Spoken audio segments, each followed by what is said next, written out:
Bonjour à vous tous. Bienvenue à la séance ordinaire du Conseil municipal du 2 juillet. Avant de débuter la séance du Conseil en tant que telle, vous allez me permettre de céder la parole à Mme Annie Mailloux et Mme Michèle Demers qui ont demandé la parole. Tout d'abord, Mme Mailloux. Merci, Monsieur le maire. Écoutez, j'aimerais tout d'abord féliciter l'Association de baseball Mascouche, connue aussi sous le nom de Mercenaires de Mascouche, pour la tenue du défi triple jeu local qui s'est déroulé au parc Gilles Forêt le 1er juin dernier. Bien que le baseball soit un sport pratiqué en équipe, le défi de triple jeu est l'occasion de se démarquer de façon individuelle. Lors de cette compétition, les participants mesurent leur talent dans chacune des 3 disciplines de base du baseball, soit la frappe au bâton, la course autour des buts et le lancer de précision. Les résultats des participants sont déterminés par le total des points accumulés dans chacune des 3 épreuves. Donc, au terme de cette compétition locale et amicale, c'est 39 jeunes mercenaires provenant de toutes les catégories allant de Rallye Cap à 11U qui ont été invités à participer à la finale régionale qui avait lieu le 8 juin dernier à Repentigny.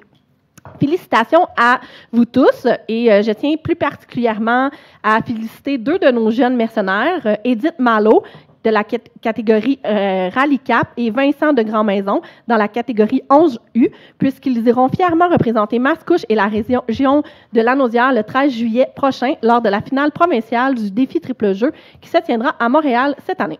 Nous leur souhaitons évidemment la meilleure des chances. Je tiens à remercier encore une fois les nombreux bénévoles de baseball Mascouche pour l'organisation du défi triple jeu local qui a permis à nos jeunes de se dépasser en pratiquant leur sport et en s'amusant dans un environnement sain et bien encadré. Sur ce, mesdames et messieurs, je vous souhaite une excellente soirée. Merci beaucoup, Mme Mailloux. Je vais céder maintenant la parole à Mme Demers qui va nous parler de la magnifique fête nationale qu'on a eue. Oui, merci, Monsieur le maire. Ce soir, je tiens à remercier et à féliciter les organisateurs de la Fête nationale de Mascouche qui se tenait le 24 juin dernier sur le terrain de l'école Le Prélude.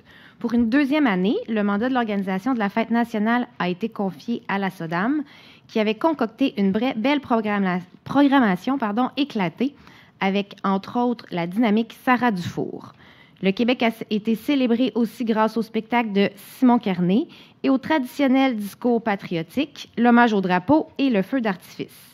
Je remercie la SODAM et les nombreux bénévoles qui ont mis la main à la pâte pour assurer le succès de notre fête nationale. Et je tiens aussi à remercier l'ensemble des employés municipaux qui ont travaillé d'arrache-pied pour s'assurer que les célébrations se déroulent à merveille pour le plus grand plaisir des Mascouchois. Merci beaucoup, Mme Demers, pour cette déclaration sentie de votre part, comme celle de Mme Mailloux. Donc, à mon tour, vous me permettrez de remercier encore une fois l'entièreté des citoyens de Mascouche. On le sait, durant la saison estivale, vient beaucoup avec des travaux. Mascouche, cette année, disons qu'on est gâté en fait de travaux, autant boulevard Mascouche, chemin des Anglais. Mais vous me permettrez encore une fois, au nom du conseil de ville, de remercier l'entièreté de la population. Je le sais que c'est pas évident, des fois, tous ces travaux-là, mais on sent vraiment une collaboration immense de la part de la population de Mascouche. Merci à nos employés aussi du service du génie qui tiennent ça à bras-le-corps, la gestion, la planification de tous ces travaux-là. C'est pas de toute évidence, mais ils jouent un rôle plus que grand. Donc, merci beaucoup à nos employés, mais aussi un énorme merci de votre collaboration à l'entièreté de la population de Mascouche. Donc, M. le greffier, il est 7 heures, vous me permettrez de débuter. Séance ordinaire du conseil municipal tenue le 2 juillet 2024 à 19h au 3038 chemin Sainte-Marie. Sont présents l'entièreté du conseil, à l'exception de M. Eugène Jolicoeur. Sont également présents M. Jasmin Savard, le directeur général, M. Johan Champagne, le directeur général adjoint service à la communauté, l'assistant greffier, Maître Charles Turcot, la directrice du service de l'urbanisme et du développement durable, Mme Stéphanie Laurier, je ne vous ai pas démantibulé ce coup-ci. Également présent, le chef de cabinet, M. Gabriel Michaud, format quorum, bien sûr, avec la présence du maire Guillaume Tremblay. Je vous inviterai, s'il vous plaît, à vous lever pour une minute de silence.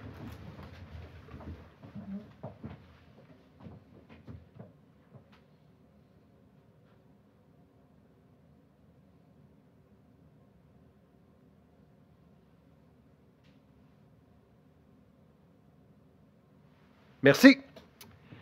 Donc, avant d'adopter l'ordre du jour, je voudrais rajouter le point 14.2 qui va se nommer. Faites juste me faire une petite passe à la palette. Ah non, je l'ai ici, excusez, je vais le trouver ici. C'est de mon erreur, c'est moi qui... Je l'ai ici. Dépôt du rapport et approbation de recommandations relatives aux ressources humaines, rapport daté du 28 juin 2024. Donc, avec l'ajout du 14.2, besoin d'un proposeur et d'un appuyant. Je propose l'adoption de l'ordre du jour. Patricia Lebel. Appuyé par Darly Pierre-Louis. C'est adopté à l'unanimité. On est maintenant rendu à la première période de questions. La première période de questions, c'est des sujets tout autres que des sujets qui touchent l'ordre du jour. Donc, la parole est aux citoyens. Si vous avez une question, la parole est à vous.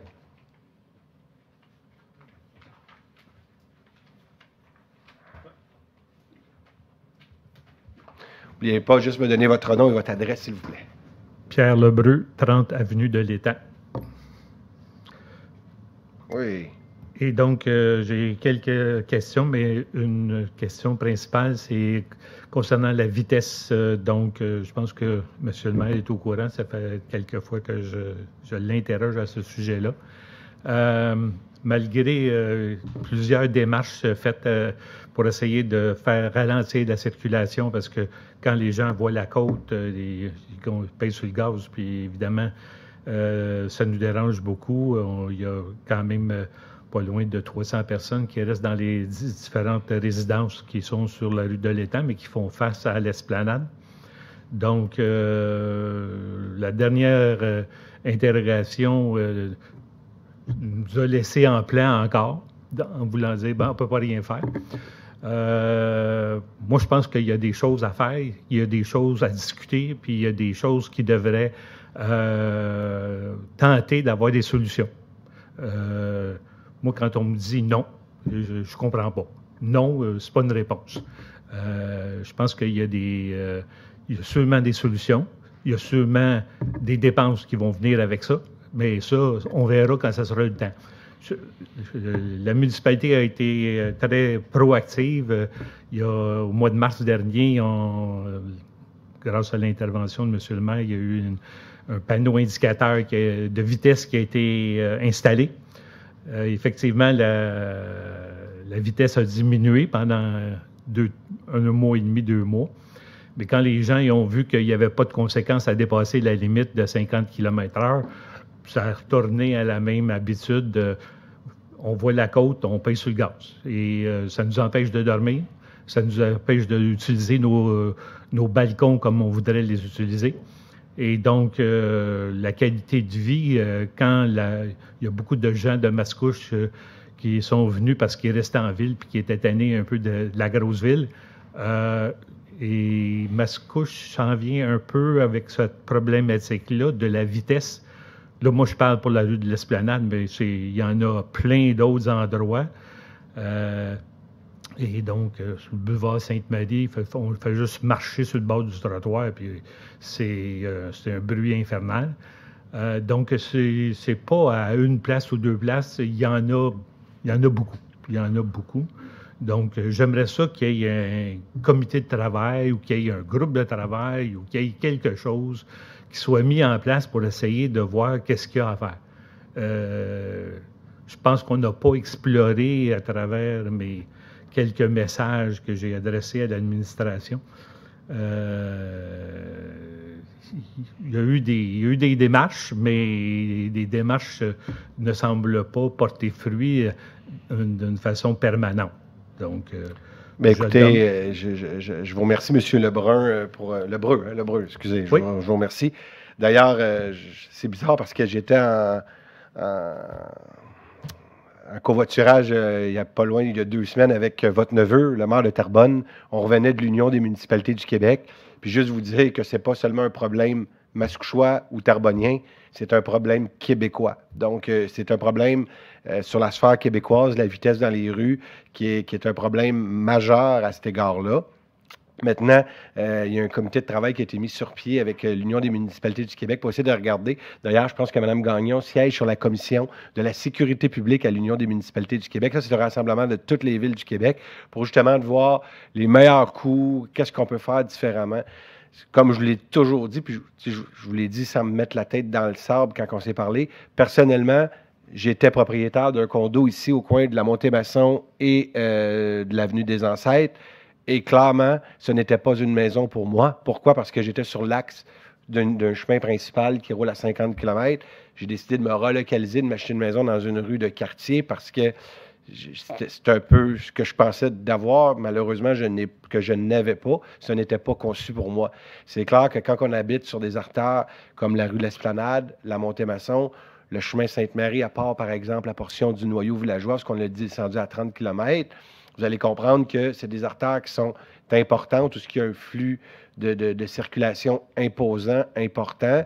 Est-ce qu'on peut demander d'avoir la même quiétude que dans des rues de secteurs résidentiels?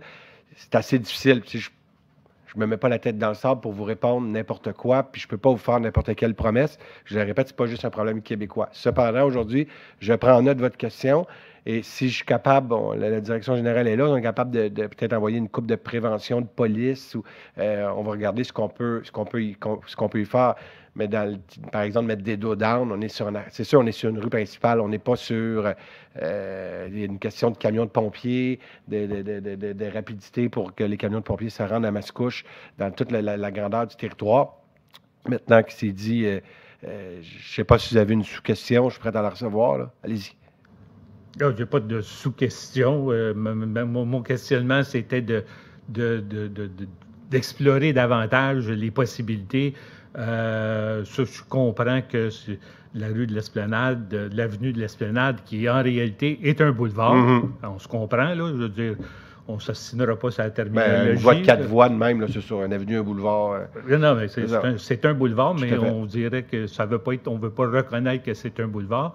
Et après ça, on se dit, ben là, c'est une grande rue, une grande artère, et donc, je veux dire, il faut permettre que les gens s'expriment avec leur vitesse. Moi, je n'accepte pas ces affaires-là. Je veux dire, on est des résidents, on paye des taxes, puis on va avoir des services. Donc, y a-t-il quelque chose à faire à part de dire, on a un comité de travail avec le gouvernement du Québec qui, en 2040, va arriver avec quelque chose? Moi, je ne suis pas prêt à attendre jusqu'à ce moment-là. Bien, écoutez, je ne peux pas prendre d'engagement aujourd'hui, je vous le dis, ça va être évalué.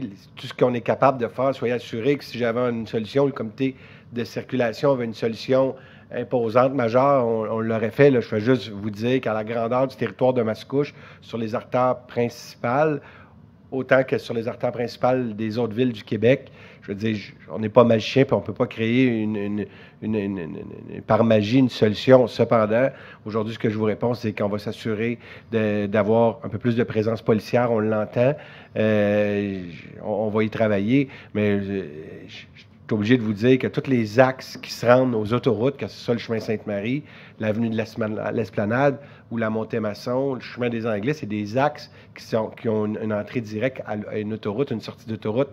On ne peut pas contrôler la vitesse de la même façon qu'un axe d'un chemin de quartier. Maintenant, mais je vous remercie beaucoup, puis soyez assurés, M. Lebreu,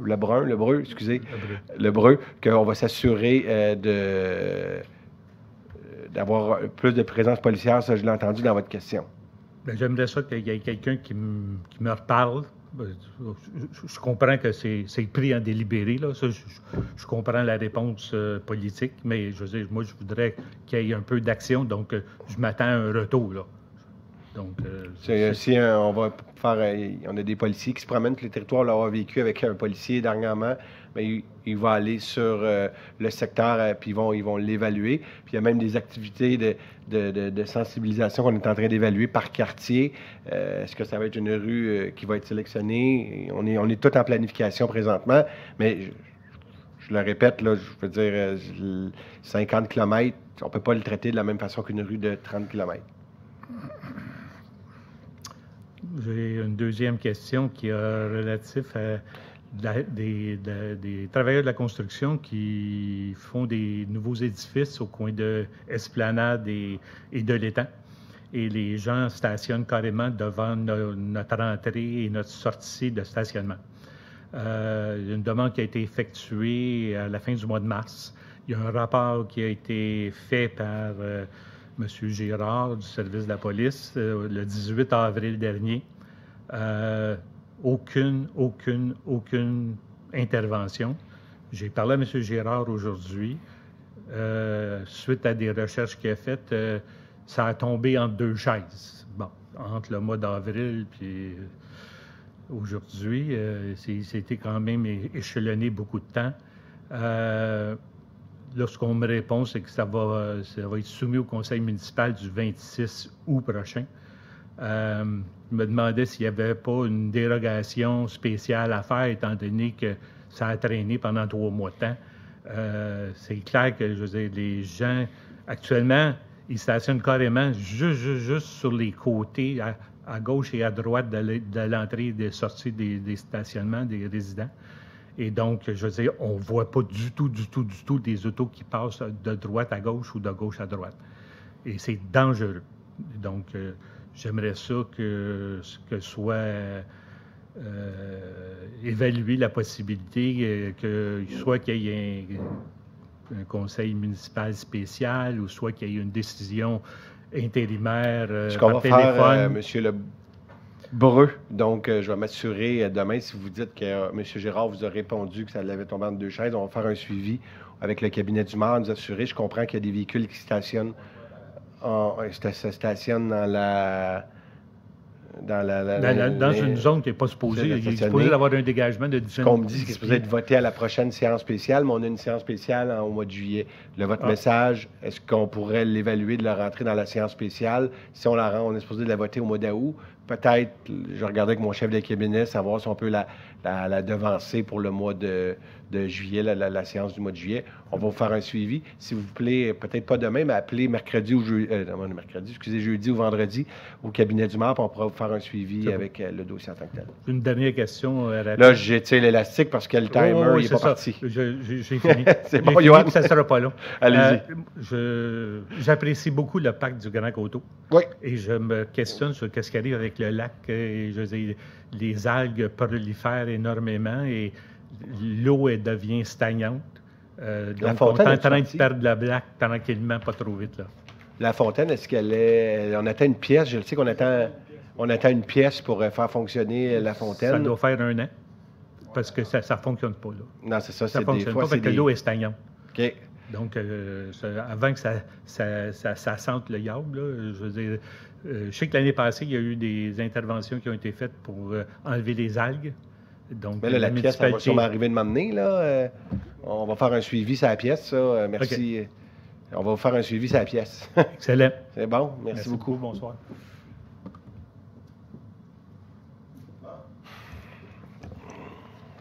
On fera un suivi, M. Lefebvre. Si vous voulez, vous donnerez vos coordonnées à M. Lefebvre à la fin de la rencontre, qui est votre conseiller de votre secteur pour la pièce. Là, on va s'assurer de vous donner un suivi rapproché parce que ça fait 1 an qu'on attend une pièce d'une fontaine. Là, et il y a un petit problème.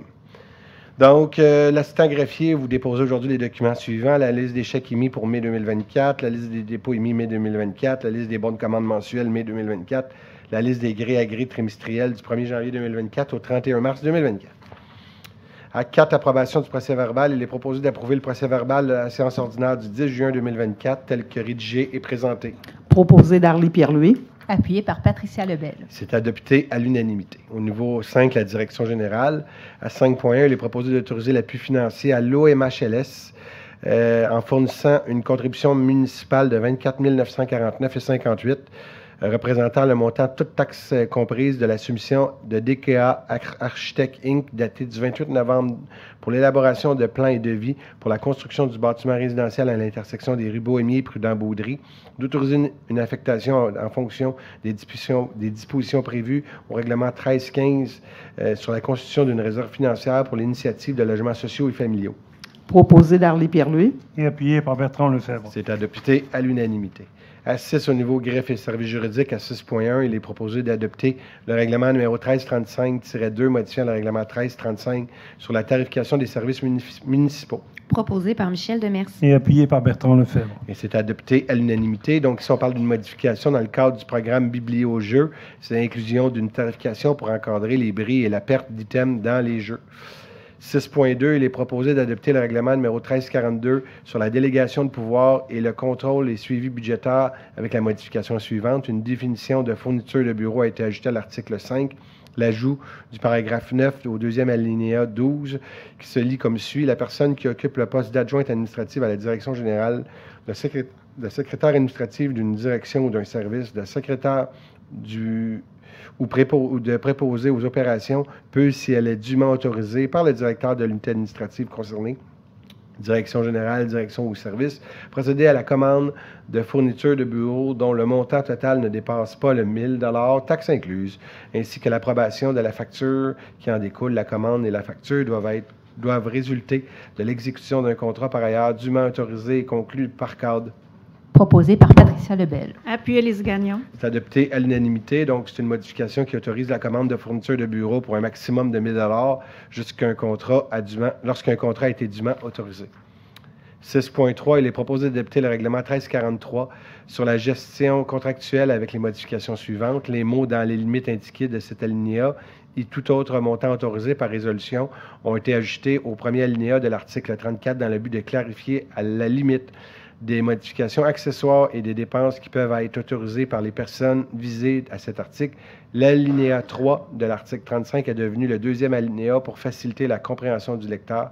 L'alinéa 2 de l'article 35 réfère dorénavant au deuxième alinéa de l'article 34. Proposé par Bertrand Lefebvre. Appuyé par Patricia Lebel. M. Lefebvre était motivé. C'est adopté à l'unanimité. À 6.4, il est proposé d'autoriser l'acquisition par la Ville d'une partie du lot 6086289 du Cadastre du Québec de Développement Mascouche Nord, Inc., au prix de 2 700 000 $ plus les taxes applicables, le tout selon les modalités et conditions prévues au présent d'offre d'achat annexée à la présente résolution pour en faire partie intégrante, d'autoriser le greffier ou l'assistant greffier à signer pour et au nom de la Ville l'offre d'achat mentionnée, ainsi que l'acte de vente envisagé et tout autre document connexe, utile ou nécessaire pour donner suite à la promesse d'achat, d'autoriser que la dépense afférente soit imputée à même les fonds prévus à cet effet par le règlement 1338 décrétant des dépenses en immobilisation pour l'acquisition d'immeubles pour les années 24, 25 et 26 et un emprunt de 30 461 000 $. Proposé Darly Pierre-Louis. Et appuyé par Bertrand Lefebvre. C'est adopté à l'unanimité. Donc, ici, on parle d'une acquisition pour un projet de logement social. 6.5, il est proposé d'approuver la transaction et quittance entre la Ville de Mascouche et les propriétaires du lot 6611542, d'autoriser l'assistant greffier et directeur des services juridiques par intérim à signer pour et nom de la Ville de Mascouche la transaction et quittance, ainsi que tout autre document nécessaire pour donner effet aux présentes. Proposé par Michel Demers. Et appuyé par Bertrand Lefebvre. C'est adopté à l'unanimité. À 6.6, il est proposé d'autoriser l'expropriation d'une partie du lot 6618321 du Cadastre du Québec, circonscription foncière de l'Assomption, telle que amplement illustrée et décrite comme étant la parcelle 1 du plan et la description technique préparée le 17 juin 2024 par Normand Fournier, arpenteur géomètre, sur le numéro 2913 de 5 minutes, la description technique, et ce, pour des fins municipales liées à l'utilité publique, notamment pour l'aménagement d'une installation septique, d'un container semi-enfoui et d'espace de stationnement, d'autoriser l'expropriation d'une servitude réelle et perpétuelle de passage par tout moyen grevant à titre de fonds servant une partie du lot 6618321 du Cadastre du Québec, circonscription foncière de l'Assomption, telle que plus amplement illustrée et décrite comme étant la parcelle 2 à la description technique en faveur de la parcelle 1 susmentionnée à titre de fonds dominant, et ce pour permettre l'accès aux aménagements mentionnés, d'autoriser l'expropriation d'une servitude réelle et perpétuelle d'entretien grevant à titre de fonds servant une partie du lot 6618321 du Cadastre du Québec, circonscription foncière de l'Assomption, telle que plus amplement illustrée et décrite comme étant la parcelle 2 à la description technique en faveur de la parcelle 1 mentionnée, à titre de fonds dominant, et c'est pour permettre l'aménagement d'une conduite desservant l'installation septique mentionnée, son maintien en place, son entretien, son déplacement, son usage et tout autre droit de passage afférent, incluant le droit d'enlever et déplacer tout obstacle nuisible aux travaux, incluant le droit de couper, émonder, abattre tout arbre, branche, souche, racines et autres végétaux qui nuisent à l'usage de la conduite, et interdire à toute personne et diriger quelque construction sur, dessus ou en dessous du fond servant, à l'exception d'asphalte. De demander à DHC Avocats afin de pourvoir à la préparation, le dépôt et la représentation nécessaires pour au nom de la Ville d'un avis d'expropriation ou autre procédure judiciaire utile à l'obtention d'un titre de propriété clair et des autres droits réels nécessaires, d'autoriser le greffier ou l'assistant greffier à négocier et à conclure une transaction avec les fiduciaires, les fiducies propriétaires et au besoin avec le ou les bénéficiaires du patrimoine fiduciaire en vue de l'acquisition de l'ensemble des droits réels susdits, D'autoriser que soit imputée cette dépense à même le Fonds d'administration générale jusqu'à concurrence de la disponibilité. Proposé par Michel Demers. Et appuyé par Bertrand Lefebvre. C'est adopté à l'unanimité, donc c'est une expropriation visant notamment le réaménagement des fosses septiques en lien avec la reconstruction de la Légion canadienne. En ce lendemain de journée de la fête du Canada, c'est calculé d'après moi dans vos dates. 6.7, il est proposé de modifier la résolution numéro 240610-16 par le suivant, en remplaçant les paragraphes en représentant de la Société d'histoire de Mascouche, M. Danny Guimond, représentant des citoyens, par les paragraphes M. Danny Guimond, représentant de la Société d'histoire de Mascouche, Mme Marie-France Despatie, représentante des citoyens, le reste de la résolution restant inchangé. Proposé par Bertrand Lefebvre. Appuyé par Michel Demers. C'est adopté à l'unanimité. Au niveau des finances, il n'y a aucun point. Numéro 8, environnement et gestion des actifs. Il est proposé que la Ville de Mascouche confirme sa volonté à signer une entente de collaboration avec le ministère des Transports et de la Mobilité durable et s'engage à assumer l'ensemble des coûts des activités, de la conception, de la réalisation du projet et l'ajout d'une bretelle de sortie de l'autoroute 640 Ouest vers l'avenue de l'Esplanade. Proposé avec plaisir, Éric Ladouceur. Appuyer Lise Gagnon. C'est adopté à l'unanimité. Je vais essayer de faire du chemin sur M. Lebreu et vos commentaires. Donc, l'objectif des travaux demeure, on veut toujours garder le cap pour faire les travaux en 2025. Donc, la nouvelle bretelle qui va sortir de la 640 sur l'Esplanade, conditionnellement aux autorisations du ministère des Transports. Donc, ce qu'on dit ici au ministère des Transports, c'est donnez-nous l'autorisation de la faire. La Ville, on va la payer entièrement. Donc, on ne demande pas de financement, on veut la payer au complet. Ça nous prend juste l'autorisation pour la faire. C'est important de réaliser ces travaux-là en 2025 afin d'être en mesure de pouvoir compléter les travaux d'infrastructure à l'entrée du chemin des Anglais en 2026. Donc, la Ville en assume l'ensemble des coûts. Alors, on s'attend à un go rapide de la part du MTQ. Mais le dossier, ce qu'on nous dit, il progresse bien, M. Champagne. Donc, on garde le cap, on veut que ça aille bien. Maintenant, en lien avec ça, M. Lebreu, je trouve ça important de vous rappeler que quand on va voir cette bretelle de sortie, ça va venir aider fortement le chemin des Anglais, mais ça va venir aider très grandement aussi la montée maçon. Parce que vous avez tous les gens qui demeurent dans le secteur, mais le soir, quand ils vont revenir, ça va être le chemin alternatif. Ils vont tourner dans cette bretelle de sortie-là pour s'en aller directement à la maison. Donc, vous, ça va diminuer de beaucoup toute la circulation sur l'avenue de l'Esplanade, sur votre intersection en tant que telle. Donc, ça a un impact très, très, très, très, très important. D'ailleurs, l'étude du MTQ qu'eux-mêmes ont fait faire mentionne que ça va désengorger beaucoup le chemin des Anglais, mais ça va désengorger extrêmement beaucoup, selon leur étude, la montée maçon. Donc, pour eux, c'est important, ces travaux-là. À suivre.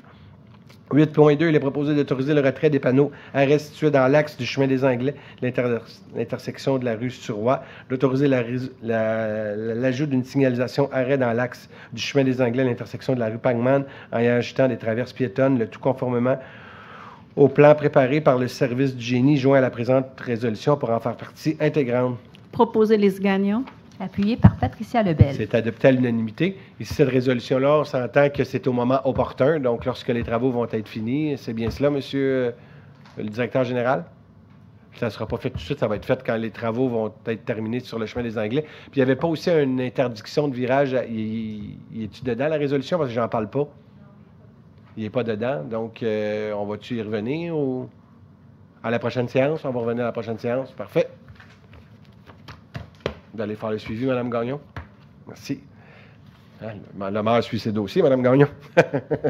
Point numéro 8, technologie de l'information. Il n'y a aucun point. Numéro 9, excusez-moi. Numéro 10, urbanisme et développement durable.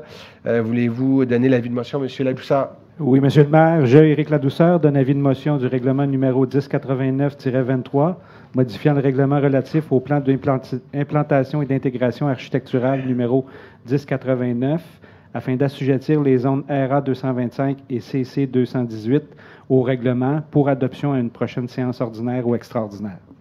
Merci beaucoup. À 10.2, il est proposé d'adopter le projet de règlement 1089-23, modifiant le règlement relatif à l'implantation et l'intégration architecturale numéro 1089, afin d'assujettir la zone RA 225 et CC 218 au règlement. Je vais lui donner la parole après. Proposé Éric Ladouceur. Appuyé Annie Mailloux. Et c'est adopté à l'unanimité. Je vais vous céder la parole maintenant, Madame Merci. Laurier. Donc, effectivement, le projet a quand même quelques buts. Donc, un règlement de PIA, il faut savoir, plan d'implantation et d'intégration architecturale, c'est des critères d'évaluation de certains projets. Donc, en fait, il y a une nouvelle zone ERA 225 qui est créée à même la zone ERA 221 qui, elle, était déjà assujettie au règlement. Donc, pour conserver l'effet du règlement sur la zone, il faut venir la nommer. Elle doit être assujettie. Ensuite, il y a la zone CC 218 qui va être assujettie. Donc, cette zone-là correspond au terrain du golfe. Donc, en fait, tout projet là, de construction, d'aménagement extérieur du terrain vont être évalués selon les critères du règlement de PIA. Et il y a aussi un objectif à atteindre qui va être ajouté.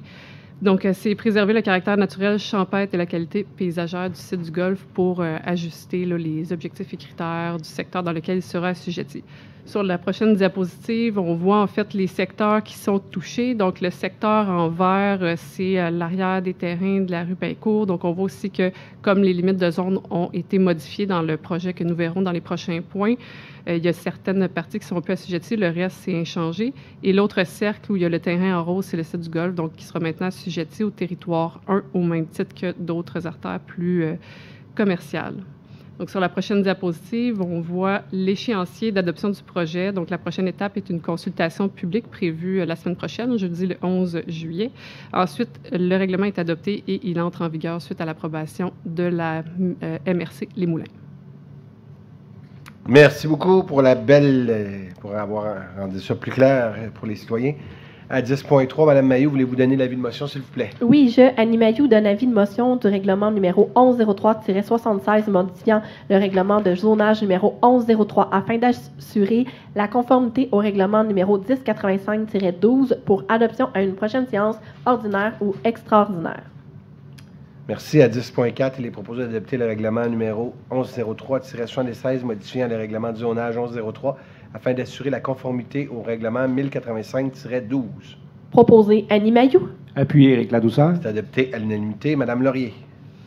Oui, donc en fait, quand on parle d'assurer la conformité là, avec le règlement 1085-12, c'était un règlement qui modifiait le plan d'urbanisme. Donc à ce moment-là, ensuite, la loi sur l'aménagement et l'urbanisme nous demande d'ajuster notre réglementation, donc notamment le règlement de zonage, pour être en conformité avec la vision là, qui est dans le plan d'urbanisme. C'est le but de ce projet de règlement-là, le 1103-76. Donc, il y a 7 principaux amendements, là, objets visés au règlement. Premièrement, donc, on ajoute des usages de faible intensité qui sont compatibles avec les milieux naturels présents sur les terrains visés. Dans les zones là, qui apparaissent à l'écran, sont notamment ajoutés certains usages récréotouristiques. En deuxième point, on modifie le cahier des spécifications. CC 218, c'est le site du terrain du golfe, donc pour ajouter certaines normes d'implantation et de lotissement en lien avec les nouveaux usages qui seront ajoutés dans cette grille de spécifications et aussi pour ajouter un rapport bâti terrain maximal de 5 %. En troisième point, on ajoute des normes sur la protection du couvert boisé applicables aux zones qui sont mentionnées. Donc, c'est une superficie minimum de 70 % du terrain qui doit être maintenu boisé et il y a aussi des normes d'abattage d'arbres spécifiques à ces zones-là qui seront ajoutées.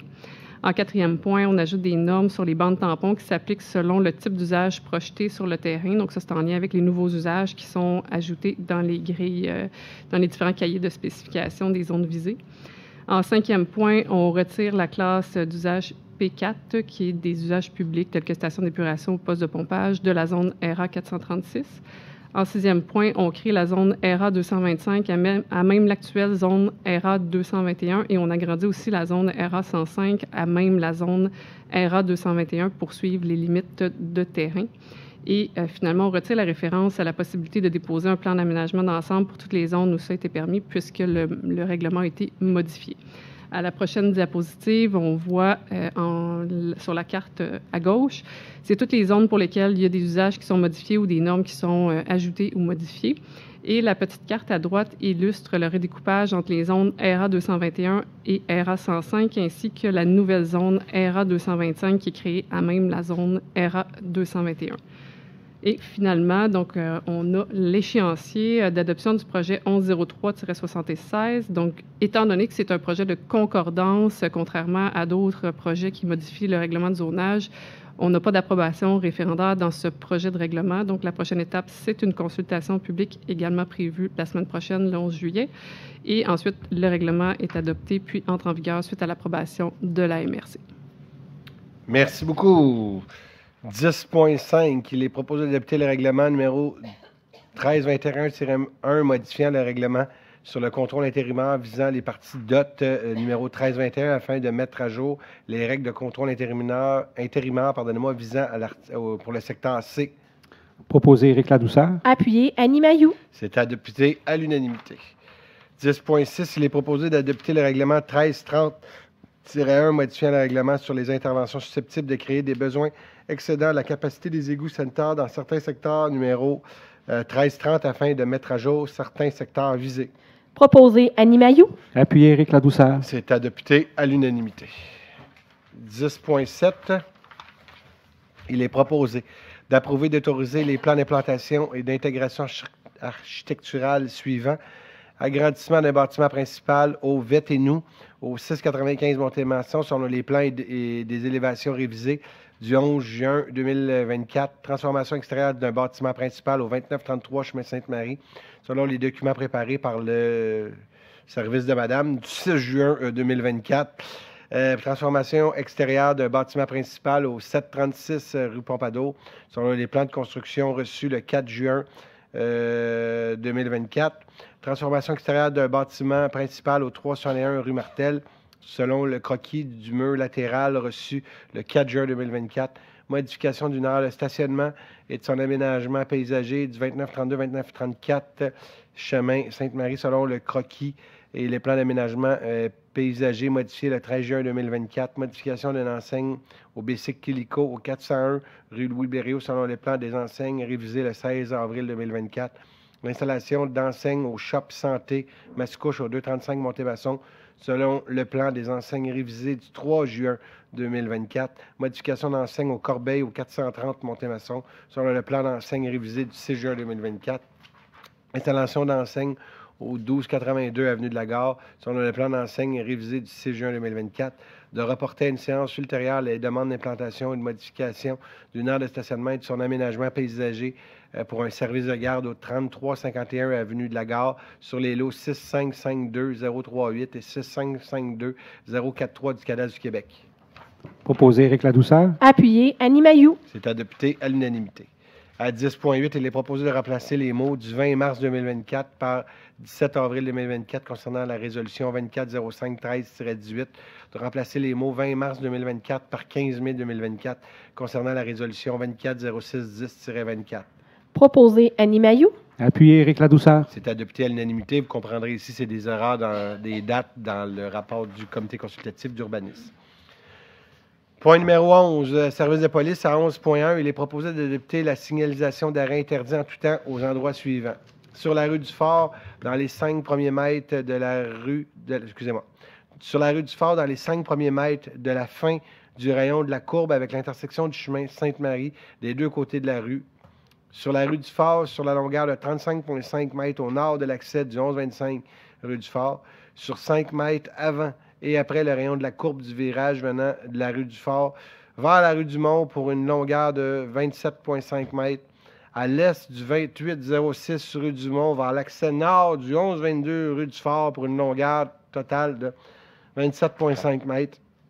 D'adopter une signalisation de stationnement interdit en tout temps devant l'accès privé des adresses de 2 mètres de part et d'autre des stationnements du 1144 et 2810 rue du Fort et de 4 mètres et de 2 mètres de part et d'autre du stationnement 1135 rue du Fort, conformément au plan de signalisation jointe aux présentes résolutions, d'autoriser le service des travaux publics, bâtiments, parcs et espaces verts à procéder à l'installation des panneaux de signalisation requis en conformité avec le plan de signalisation jointe aux présentes pour en faire partie intégrante. Proposé Annie Mailloux. Appuyé Lise Gagnon. C'est adopté à l'unanimité. 11.2, il est proposé d'adopter une signalisation de panneaux arrêt dans l'axe de la rue Saint-Gabriel à l'intersection de la place Fairbury, d'autoriser le service des travaux publics, bâtiments, parcs et espaces verts à procéder à l'installation des panneaux de signalisation requis en conformité avec le plan de signalisation jointe à la présente pour en faire partie intégrante. Proposé Lise Gagnon. Appuyé Darly Pierre-Louis. Et c'est adopté à l'unanimité.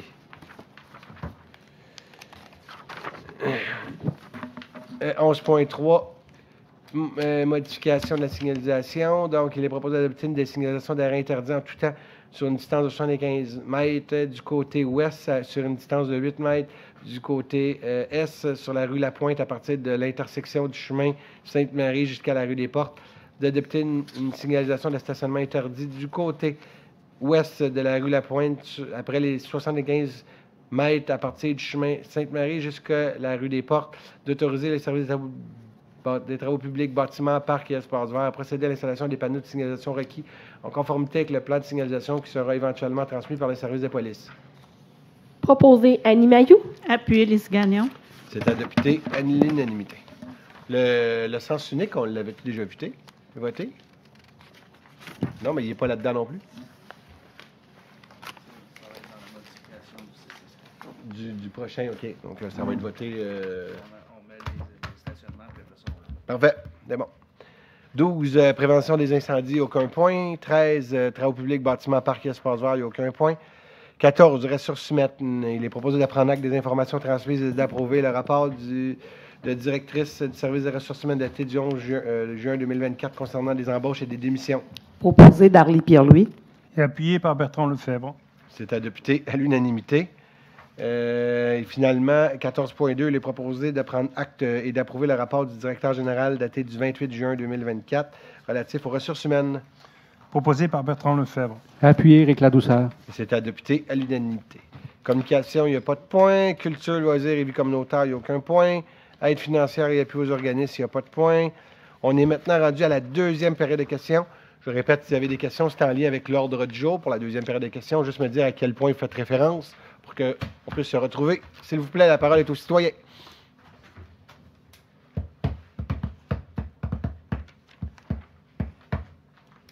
Donc, s'il n'y a pas d'autres paroles aux citoyens, j'aurais besoin d'un proposeur. Avant toute chose, vous me permettrez de souhaiter des belles vacances à l'entièreté des membres du Conseil. Profitez-en pour vous reposer. Pour ceux qui partent en vacances, la prochaine séance a lieu le 26 août. Il va peut-être avoir des séances extraordinaires pour voter certains points, dont M. Lebrun, avec les points de M. Lebrun. Mais pour le reste, profitez de vos vacances. Ayez du plaisir en famille. Permettez-moi, au nom du Conseil de ville, aussi de souhaiter à l'entièreté des Mascouchoises et des Mascouchois de profiter de la période estivale pour vous reposer. Revenez en forme. Une grosse année qui s'en vient pour 2024, la deuxième portion de l'année 2024.